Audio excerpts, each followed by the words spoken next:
Hey everybody, it's Chris from CRT Sports Cards with a unusual video for us. We don't really dabble much in the investment game, or what I consider speculating that has been masked as investments in the sports card world. But I am going to talk about here shortly what I feel is the number one investment you can make if you are a seller and a buyer of sports cards in 2020. So let's get to it. So let's take a look at the basic increases when it comes to the basic commercial USPS first class rates in 2020. So the rates are going to change, like I said, January 26th. We've got about 9 days before this rate goes into effect. But you guys may have seen this on Twitter already, in a sense, in some sort of form. But here's how the form breaks down. And Zone 1 and 2, of course, this went into effect last year. These are areas that are closer to your shipping residence, in a sense.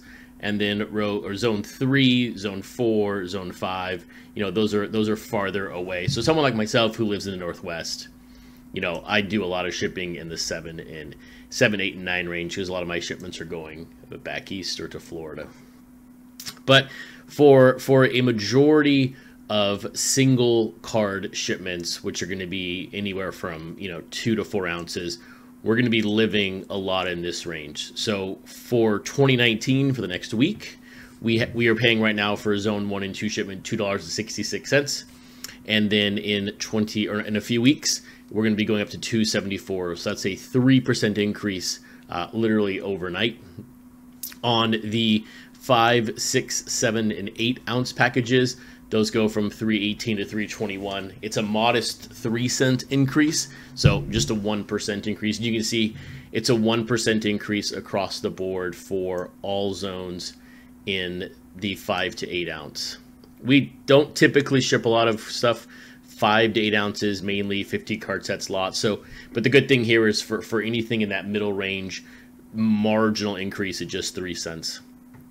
Now, packages weighing 9, 10, 11, and 12 will all be, again, 3% increase, and you're looking at printing at home, $3.82, and then you're looking at now $3.93. And then, of course, the heaviest packages, 13 to 16 ounces, as we know, 1 pound will end up being priority. You're going from $4.94 to $5.04, so it's 10 cents. And then overall here, it's a 2% increase across the board, a little bit higher on the ones that weigh more. That can be expected because they're going to charge you a tad more for the weight. But let's be honest, I mean, you can mail a 16-ounce package from Seattle to Portland, Maine for $5.53. You can't go wrong with that price. But where we live at, for the most part, is 3% increase in the 1 to 4 ounces. But now let's take a look at why I say a thermal printer is your number one sports card investment in 2020.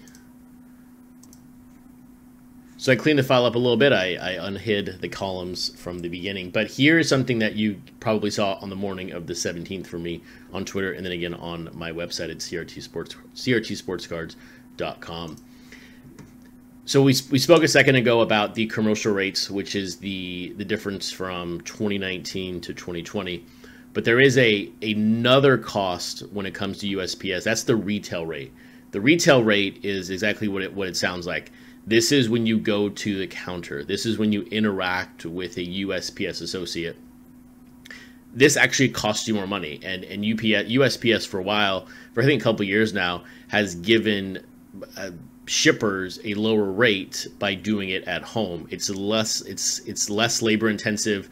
They have to hire less associates, less people at the counter. So naturally, you're going to have longer lines. And that goes for any retail establishment when you have increased traffic and you have lower people behind the counter working. But this is where the real savings come in on an everyday basis when you're shipping out tens to hundreds to thousands of packages a year.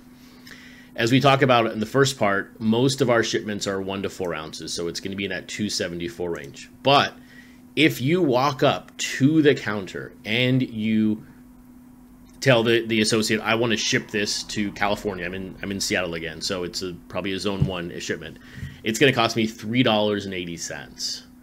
That's $1.06 extra just to ship the same package because I'm talking to an associate behind the counter. If you did that 100 times over a course of a year, and that's really not that much, just by shipping it home, you would save $106. Zone 3, it goes from $276 to $385. Zone 4 is $278 to $390. I mean, a 1 ounce package at the USPS store, if you're doing Zone 6, is $4, up from $293 by printing it home. Zone 7 is now going to be $405 versus $305. Zone 8 is now $420 versus $318. And same with Zone 9. Zone 8 and Zone 9, for the most part, are always typically the same price. And they're obviously the farthest away from your house in this sense. So if you live on a coast, you're going to do a lot of shipping in 7, 8, and 9. But you can see the savings are substantial. And this is just in 100 mailings. If you ship out 400 mailings a year, right, and they're in the basic zones here, you're looking at $424 of savings. If you send out 1,000 packages, I mean, you're talking $1,000 of savings. That is why I recommend, or I highly recommend, that you pick up this year a thermal printer for your office, for your shipping place, because the savings are just too great to ignore anymore. You cannot be, I would say, not successful, but you're making it harder to be successful on the shipping side of the equation by going to the counter. And the lines are longer, and we don't have time to waste. The world moves very quickly these days, and who wants to spend 10, 15 minutes a day at the USPS mailing off their packages? So I would recommend picking up a $60, $70 label printer. Mine is a wired one I've had since 2016. I have not had one issue with it in nearly 4 years of owning it. I think it's around 3.5 years of owning it right now.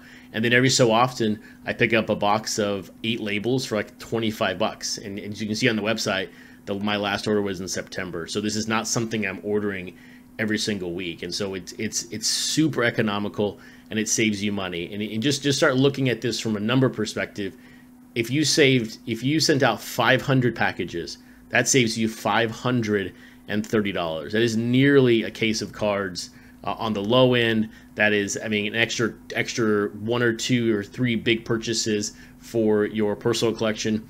There is some serious money here when it comes to shipping at home. So if there's one thing that you're going to do differently in 2020 in the sports card world, I would highly recommend investing in a label printer and save yourself money when you ship out your packages.